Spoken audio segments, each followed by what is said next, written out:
All right, we're going straight across to Virendra Sachdeva, who is in conversation with India Today Aaj Tak's Shweta Singh. Let's take a listen. BJP का चेहरा कौन होगा? कह रहे हैं कि कोई तो चेहरा ही नहीं है, इसीलिए इतना मंथन। नहीं, हमारे पास चेहरे की कमी नहीं है, लेकिन एक प्रक्रिया है। हमारे यहाँ चर्चा होती है, चर्चा के बाद केंद्रीय नेतृत्व तय करता है। ऑब्जर्वर अनाउंस हो चुके हैं, आज शाम को 7 बजे बैठक है, तो उसमें हम चेहरा भी बताएंगे और आने वाले काम जो हमने करना है उसका तो रोड मैप हम बना ही चुके हैं।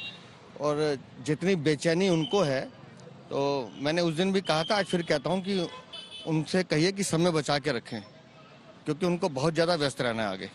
किस चीज़ में? वो बहुत सारे काम जो उन्होंने पिछले 10-11 सालों में किए हैं, तो अब उनको बहुत ज़्यादा सर खुजाने की फुर्सत नहीं मिलने वाली है अरविंद केजरीवाल को और उनकी टीम को। तो उनसे कहिए समय बचा के रखें, हम आपको चेहरा भी बताएंगे, अपने काम भी दिखाएंगे।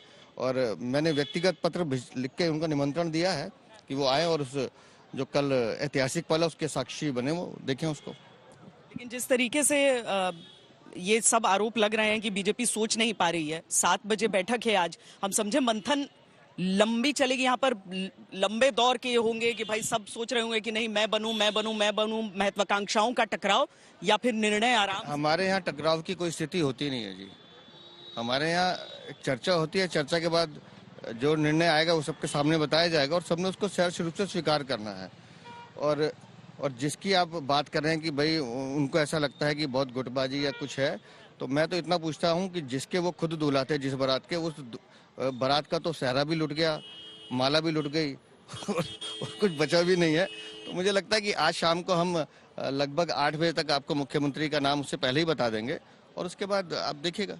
अच्छा, लगातार बहुत सारे चेहरों पर चर्चा आपने भी देखी होगी और हो भी रही है सोशल मीडिया से लेकर उसका, तो प्रदेश बीजेपी अध्यक्ष के तौर पर आप जब वो चेहरे देखते हैं तो आप मुस्कुराते हैं, क्या आपका रिएक्शन होता है? क्योंकि एक तो कई लोग आपको भी दावेदार बताते हैं। नहीं, मैं जिस काम के लिए मुझे भेजा गया था प्रदेश अध्यक्ष के दायित्व के नाते, मुझे लोकसभा का चुनाव जीतना था, मुझे दिल्ली विधानसभा का चुनाव जीतना था। मुझे खुशी इस बात की है कि केंद्रीय नेतृत्व के आशीर्वाद से और जनता के सहयोग से हम उस लक्ष्य को प्राप्त करने में सफल हुए हैं। लेकिन जितने नामों की चर्चा मुझे लगती है कई बार, तो मुझे अच्छा लगता है कि हमारे पास इतने योग्य उम्मीदवार हैं कि एक के बाद हैं और उनकी योग्यता का लाभ आगे कैसे लेना है उसके लिए अच्छा हमें और जानकारी मिलती है। नहीं सचदेवा जी, इतने नामों की चर्चा इसीलिए होती है कि हम सब अटकलें लगाते रहते हैं, पता चलता है कि 47 नामों का लगाया और 48वां बन गया मुख्यमंत्री दिल्ली का। हाँ, तो मैं तो कह रहा हूँ ना, योग्य उम्मीदवारों की कमी नहीं है, तो जो भी आएगा वो दिल्ली के हित में, दिल्ली को बेहतर बनाने के लिए पूरी टीम के साथ काम करेगा। विजेंद्र जी, आपकी भूमिका क्या रहेगी इस पूरे इसमें? क्या पंडित की तरह आपने गण मिलाए हैं सभी विधायकों के, और आगे भविष्य में आपकी भूमिका पार्टी के अध्यक्ष के तौर पर रहेगी या कोई नई जिम्मेदारी मिलेगी? क्योंकि राष्ट्रीय स्तर पर अब नए अध्यक्ष का चुनाव होना है। मैं वीरेंद्र सचदेवा को क्या महासचिव के तौर पर देखूंगा?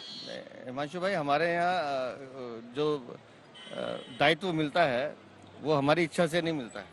मुझे जब अध्यक्ष भी बनाया गया तो मुझे नहीं पता, मैं तो रणथंभौर में बैठा हुआ फोटोग्राफी कर रहा था। तो हमारे यहाँ हर कार्यकर्ता को कब दायित्व देना है, कहाँ दायित्व देना है, ये नेतृत्व हमारा तय करता है। मेरा काम जब तक इस पद पर है, मैं उस पद का निर्वाह कर रहा हूँ। इसके बाद जब पूरी टीम, राष्ट्रीय टीम बनेगी, उसके बाद प्रदेशों की टीम बनेगी, मेरे लिए जो भूमिका संगठन तय करेगा उसमें काम करेंगे। अच्छा, कल एक बहुत बड़ा आयोजन है रामलीला मैदान में, वहाँ पर बहुत बड़ी तैयारी है। किस तरीके, क्योंकि आपके ऊपर पूरा दायित्व है उस तैयारी को पूरा करने का, किस तरीके की तैयारी है? कौन कौन से लोग बुलाए गए हैं, किन किन के आने की संभावना है? थोड़ा हमारे दर्शकों को विस्तार से बताएं। नहीं, माननीय प्रधानमंत्री जी रहेंगे, हमारा केंद्रीय नेतृत्व रहेगा, हमारे जो एनडीए के मुख्यमंत्री हैं वो रहेंगे वहाँ पर। सबकी अभी नहीं है, कुछ राज्यों में बजट भी है, शायद तो कुछ 2-3 नहीं भी आ पाएंगे। और बाकी समाज के जो विशिष्ट लोग हैं दिल्ली के, विशेष रूप से उनको भी आमंत्रित किया गया है और जनता को तो हमने आमंत्रित किया ही है। तो मुझे लगता है कि अच्छा आपको वहाँ माहौल दिखेगा उत्साह के साथ। चूंकि ये होता है ना कि कुछ विशेष वर्गों को, जैसे अब जब 26 जनवरी के परेड के समय हमने देखा कि प्रधानमंत्री नरेंद्र मोदी ने कर्तव्य पथ पर जो श्रमिक लगे थे उन सबको न्योता दिया था, तो वैसे जो लगभग 30,000 लोग आम जनता बताई जा रही है, उसमें कुछ खास सोच है उसकी? बिल्कुल, उसमें आपको श्रमिक भी दिखेंगे, उसमें गिग वर्कर्स भी दिखेंगे, उसमें आपको ऑटो चालक भी दिखेंगे और उसमें ऐसे कई, मैंने कहा ना, समाज के हर वर्ग के लोग उसमें हमारे गांव देहात के प्रमुख लोग भी दिखेंगे, तो सब लोगों का वहाँ आपको मिश्रण मिलेगा। कई लोग कह रहे हैं अक्षय कुमार भी आने वाले हैं या कुछ इस तरीके के नेता जो अभिनेता जो कि सिनेमा जगत से भी जुड़े हुए हैं, वहाँ पर कुछ गीत संगीत भी हो सकता है, क्या ऐसी भी तैयारी है? नहीं, ऐसी कोई जानकारी मेरे पास नहीं है। सर, कौन आ रहा है? वीरेंद्र जी, एक सवाल है, क्योंकि आपकी मैनिफेस्टो में जब आप संकल्प पत्र जारी करा रहे थे तो कैबिनेट आपने बताया था कि ये आप करने वाले हैं, तो कैबिनेट की जो पहली बैठक होगी उसमें कौन कौन से निर्णय लिए जा सकते हैं? सबसे पहले देखिए, 2-3 चीजें तो स्पष्ट रूप से हमारे केंद्रीय नेतृत्व ने भी बताई हैं। आयुष्मान योजना लागू होगी पहली कैबिनेट में। जितने घोटालों की जांच चल रही है उसके लिए एसआईटी का गठन होगा। ये हमारी प्राथमिकता में है, क्योंकि दिल्ली को जो लूटने का काम किया गया है, ऐसे दोषियों को बख्शा नहीं जा सकता। उसके साथ साथ यमुना की सफाई का जो हमारा काम है उसको हम पहली कैबिनेट की बैठक में रखने वाले हैं, क्योंकि वो समय सीमा के अंदर ही पूरा करना है। तो ऐसे कुछ महत्वपूर्ण काम है जिनकी चर्चा, बाकी मुझे लगता है मुख्यमंत्री जब बनेंगे, उनकी कैबिनेट बनेगी, वो जो निर्णय करेगी उसमें और जोड़ेंगे। महिला सम्मान निधि भी पहली कैबिनेट में हो जाएगा 2500? बिल्कुल होगा जी, वो हमारे संकल्प पत्र का सबसे बड़ा हिस्सा है। नहीं, चूंकि एक ऐसी चीज है दिल्ली में जो हमेशा से सामने दिख जाती है और सिर्फ देश नहीं दुनिया देखती है, और वो है प्रदूषण। उसका भी काम अगर अभी से नहीं, उस हवा प्रदूषण का, वो हमारी प्राथमिकता में है। इसलिए मैंने कहा, क्योंकि हम सरकार के बाहर बैठे हुए देख रहे हैं, अंदर सरकार में क्या स्थिति, कैसे उन्होंने काम को बढ़ाना है, इसलिए मैंने कहा मुख्यमंत्री उनकी कैबिनेट तय करेगी। लेकिन वायु प्रदूषण, जल प्रदूषण, यमुना प्रदूषण, ये हमारी प्राथमिकता की सूची में जो हमने 8-10 काम तय किए हैं और वो इसमें रहने वाले हैं, वो हम करेंगे ही। महिला का चेहरा की जो बड़ी अटकलें लगा रहे हैं, सही लगा रहे हैं हम लोग? मतलब अब बीजेपी की कोई महिला मुख्यमंत्री है नहीं ना, और प्रधानमंत्री की कोर वोट बैंक हो गई है अब महिलाएं। वो हर जगह जाकर महिलाओं की बात करते हैं। उज्ज्वला के समय से अभी तक देखिए, हमने तो चुनाव में भी सबको प्रतिनिधित्व दिया है, लेकिन ये निर्णय क्योंकि केंद्रीय नेतृत्व ने करना है, तो इस पे मेरा कुछ भी कहना ठीक नहीं। लेकिन हमारे पास योग्य चेहरों की कमी नहीं है। रामलीला मैदानी क्यों चुना आपने? अरविंद केजरीवाल 3 बार वहां मुख्यमंत्री की शपथ ली, उसलिए वो आपको बताना था कि आपकी जो जीत हुई है वो उससे बड़ी है। रामलीला मैदान का अगर आप इतिहास देखें तो जब बुराई का अंत हुआ है, उसकी शुरुआत रामलीला मैदान से हुई है। सबसे पुरानी रामलीला 1932 में यहीं से शुरू हुई। रावण का वध हर साल वहाँ होता है।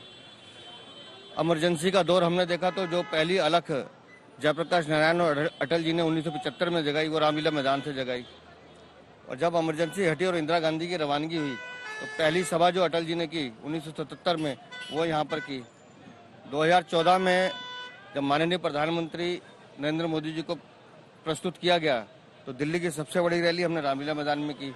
तो अब दिल्ली के कुशासन के जो पराजय हुई है और कुशासन का जो अंत हुआ है, तो निश्चित रूप से रामलीला मैदान से बेहतर क्या हो सकता है। लेकिन 2013 आप स्किप कर गए, उस समय आपको हरा करके अरविंद केजरीवाल ने रामलीला मैदान में ही शपथ लिया था। 13, 15, 20 13-15 तो वो कहीं ना कहीं 13 तो कांग्रेस को हराया। 13 में कांग्रेस को हराया था जी, हम तो सत्ता में नहीं थे। पर 15 और 20 को चैलेंज में आप लोग, तब भी दिल्ली की सरकार में हम नहीं थे, हम तो अपनी लड़ाई लड़ रहे थे। तो अब जब दिल्ली की सरकार का कुशासन जा रहा है, तो भारतीय जनता पार्टी की सरकार रामलीला मैदान से बेहतर क्या हो सकता है। पर सचदेवा जी देखिए, बहुत सारे ऐसे जरूर हैं सीटें जहां से बहुत बड़े मार्जिन से जीती बीजेपी, लेकिन बहुत सारी ऐसी सीटें, और वो जो जंगपुरा की सीट भी, जिसको बहुत प्रतिष्ठा की भी सीट माना गया, वहां पर 1000 के नीचे का आंकड़ा रहा, 350 तक का आंकड़ा रहा जिससे जीत हासिल हुई है। यानी कि अरविंद केजरीवाल की पार्टी ऐसा नहीं है कि पूरी तरीके से उसका वोट बैंक ध्वस्त हुआ था। तो आप लोगों के ऊपर ये भी रहेगा कि अगले चुनावों से पहले आप उन सबको भी दिखाएं कि देखो हम कैसी दिल्ली बना सकते। देखिए, उनका जो वोट बैंक है ना, वो वोट बैंक उनके छल और झूठ में लिपटा हुआ वोट बैंक है, जिसको काफी हद तक इस बार हमने तोड़ने में सफल हुए। लेकिन अभी भी हमें लगता है कि आपने ठीक कहा कि 48 पे रुकना नहीं है और अपने काम को और बेहतर बनाना है। और इसके लिए संगठन है, सरकार जनसेवा में लगेगी, जनसेवा के काम करेगी। लेकिन हमारा जो काम है दिल्ली में और बेहतर ढंग से अपने संगठन को मजबूत करना, और जहाँ जहाँ कमी रही है, जैसे मैंने एक जगह कहा भी कि हमने 52 सीटों का लक्ष्य लिया था, कभी हमने बोला नहीं 48 पे रह गए, तो मैंने उन 4 की भी समीक्षा की कि वह क्या कारण रहा कि जो हमारे हाथ में नहीं आई। तो हम अपने गलतियों को सुधारने का प्रयास हमेशा करते हैं और नया कुछ सीखने में हमें कोई संकोच नहीं है, आगे और सीखेंगे। ऐसी शेयर कर सकते हैं कि वो कौन सी 4 सीटें थी? आप देखेंगे तो जो 52 सीटें हमने लोकसभा में जीती हैं, तो उसी में से वो 4 गई हैं। जैसे कोंडली हम जीत सकते थे, हमारे हाथ से निकल गई। मैं आज बताता हूँ, ओखला हम जीतते जीतते छूटी है हमसे, उसके पीछे का कारण है, लेकिन हमने कई ऐसी सीटें हैं जो मुझे लगता है कि हम और बेहतर कर सकते हैं। MIM का कैंडिडेट तो नहीं? नहीं, वो कारण तो आप सोचिए भाई साहब, चुनाव तो सबको लड़ने का अधिकार है। जी, एक सवाल है मेरा, छोटा सा सवाल है। ऐसी कौन सी वायरिंग आपने ठीक कर दी कि 98 में चुनाव हारे, 2003 में हारे, 8 में हारे, 13 में जीतते जीतते रह गए, 15 में बहुत बुरी तरीके से हारे, फिर 20 में हारे। वीरेंद्र सचदेवा में ऐसा क्या मैजिक था कि उन्होंने देखा कि इस तार के अंदर ये प्रॉब्लम है और वो वायरिंग ठीक कर दी? नहीं, मैंने कुछ नहीं किया। जहाँ वो वायरिंग में शॉर्ट होता था, मैंने उसको अच्छे से टेपिंग करके उसको ठंडा कर दिया, तो उसके बाद से वहाँ शॉर्ट हुआ नहीं। वो जो लेकिन अंतर बात कहा यह थी है कि उसको 48 विधायक आपके चुन के आए हैं, मंत्री बनेंगे 7, 41 रह जाएंगे। कई बार बात होती है कि दिल्ली बीजेपी में गुटबाजी बड़ी प्रॉब्लम है, तो क्या आपको लगता है कि ये जो बचे रह जाएंगे जो 40-41, वहां पर आपको समस्या आने वाली? कुणाल भाई, लाखों कार्यकर्ता दिल्ली में है, बताइए पिछले 2-2.5 सालों में आपको कहाँ गुटबाजी दिखी? तो आपने वही टेप लगा दिया जो तो मैं गुटबाजी वही थी। कह रहा हूँ, हमारे कार्यकर्ताओं में गुटबाजी नहीं होती है जी। हमारे कार्यकर्ताओं, देखो, राजनीतिक क्षेत्र में काम करने वाले हर कार्यकर्ता की राजनीतिक इच्छा होती है, समय आने पर उनकी इच्छाओं की पूर्ति होती भी है। अपने कार्यकर्ता को सिर्फ इतना समझाना था कि लक्ष्य बड़ा है या इच्छा बड़ी है, उन्होंने लक्ष्य को चुना। और मुझे लगता है ये 48 विधायक भी एक लक्ष्य के साथ आए हैं। इन सबको पता है कि हमें विकसित भारत की विकसित दिल्ली बनाना है, तो उससे बड़ा लक्ष्य कोई है नहीं हमारे पास। फॉर्मूला क्या रहेगा मंत्री गठन का?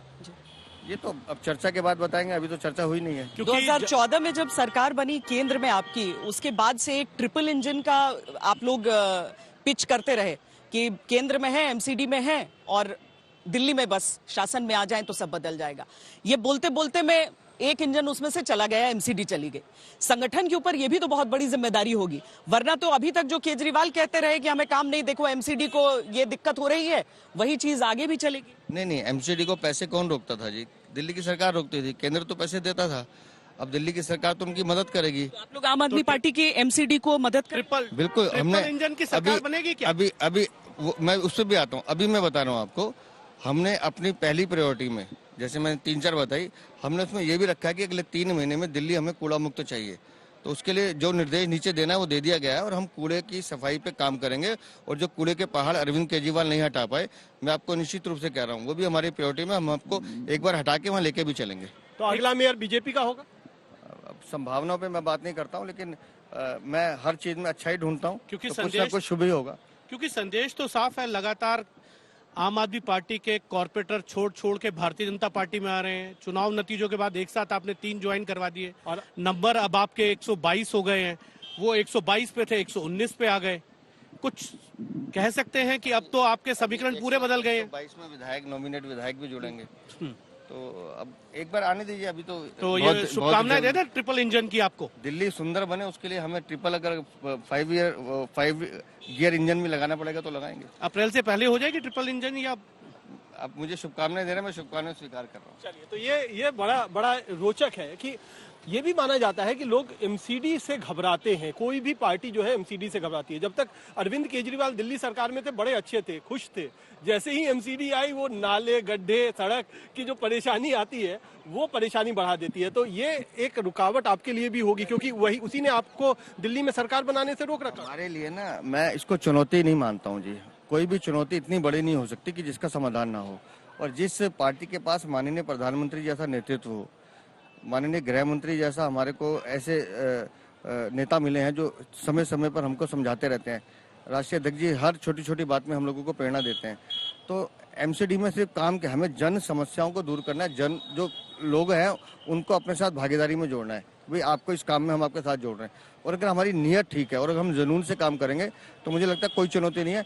दिल्ली अभी सिर्फ एक ही विजन पे हम लोगों का काम है, पूरी सरकार का काम है। ये दिल्ली ऐसी दिल्ली होनी चाहिए जिसपे दिल्ली वाला गर्व करे।